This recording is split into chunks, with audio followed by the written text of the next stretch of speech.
તો વડોદરાના સેવાસી ગામમાં આવેલી 500 વર્ષ જૂની વિદ્યાધર વાવની દુર્દશા થઈ છે। યોગ્ય જાળવણી ન થતા આ હેરિટેજ વાવની હાલત ખંડેર જેવી થઈ ગઈ છે।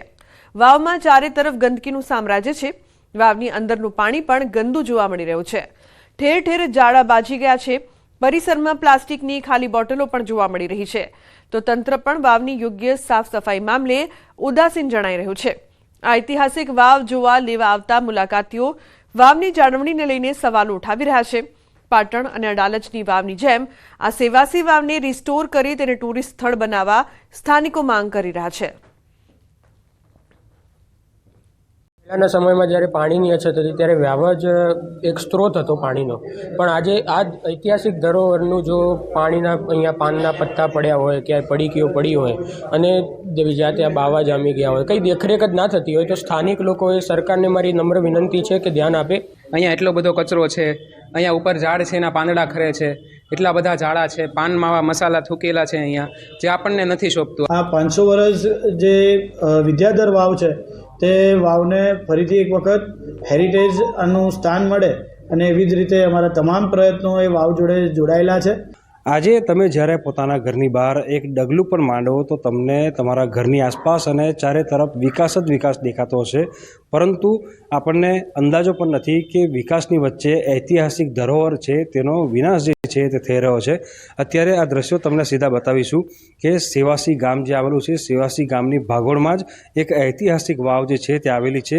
ઈસવીસન 1492 એટલે કે 15મી સદીમાં આ વાવ જે છે તેનું નિર્માણ કરવામાં આવ્યું હતું અને આ વાવ જે છે તે ઈંટ અને પથ્થરના ચણતરના બાંધકામથી બનાવવામાં આવી હતી। ઐતિહાસિક ધરોહર છે, ખૂબ જ અમૂલ્ય ચીજ છે। આ વાવ જે છે તેની કિંમત આંકી ન શકાય, પરંતુ ક્યાંક ને ક્યાંક વહીવટીતંત્ર, અધિકારીઓ, નેતાઓ જે છે તે વાવની દરકાર લેવામાં નિષ્ફળ સાબિત થઈ રહ્યા છે કે પહેલાંના સમયમાં જે પાણીના સંગ્રહ માટે આધુનિક સુવિધાઓ ન હતી, ચેકડેમ ન હતા, ત્યારે જે તે વખતના રાજા મહારાજાઓ છે તેઓ આ પ્રકારે વાવ જે છે તેનું નિર્માણ કરતા હતા, વરસાદી પાણી જે છે તેનો સંગ્રહ કરતા હતા અને તેમની પ્રજાને પાણીની પરોજર ન સહન કરવી પડે તેના માટે આ એક વિશેષ વ્યવસ્થા જે છે તે વાવ સ્વરૂપે ઊભી કરવામાં આવતી હતી। એટલે આજના સમયમાં જે પાણીની પરોજર સર્જાય છે એવામાં પણ આ જે ઐતિહાસિક વાવ છે તે ખરેખર પાણીના સ્ત્રોતનું અને પાણીનું મહત્ત્વ સમજાવી જાય છે કે ઐતિહાસિક ધરોહર છે, આ અમૂલ્ય ભેટ છે, આની જાળવણી કરવી ખૂબ જ જરૂરી છે। ત્યારે વડોદરા શહેરમાં સેવાસીમાં આવેલી આ એક વાવ નથી, પરંતુ અનેક વાવ એવી છે કે જેની તંત્રના પાપે દુર્દશા થઈ છે। હાર્દિક દીક્ષિત, ન્યૂઝ 18 ગુજરાતી, વડોદરા।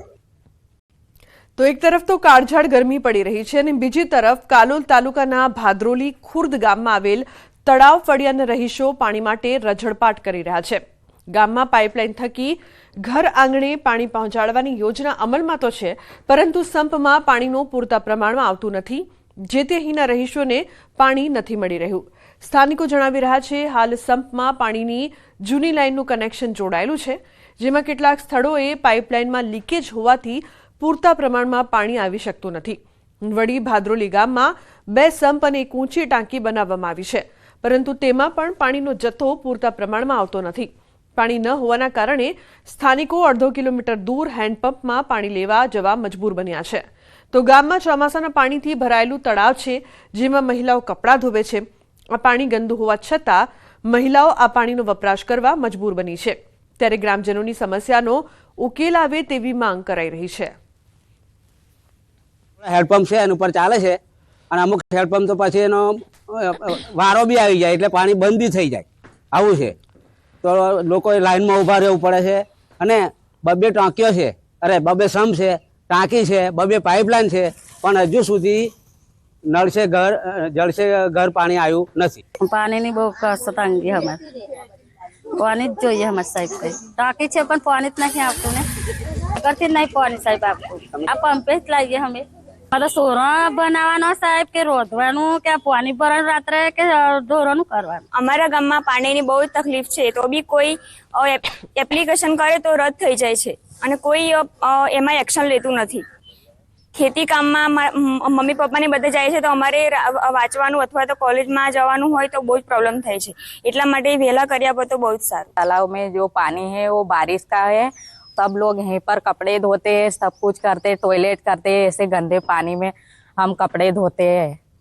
बहुत तकलीफ होती है, खुजली होती, ये सब होता, और छोटे छोटे बच्चों को भी होता है, पर कहाँ जाए, पानी की दिक्कत है। तो કાલોલ તાલુકાના ભાદરોલી ખુર્દ ગામમાં પાણીની સમસ્યાને લઈને સ્થાનિકોમાં ભારે રોષ જોવા મળી રહ્યો છે.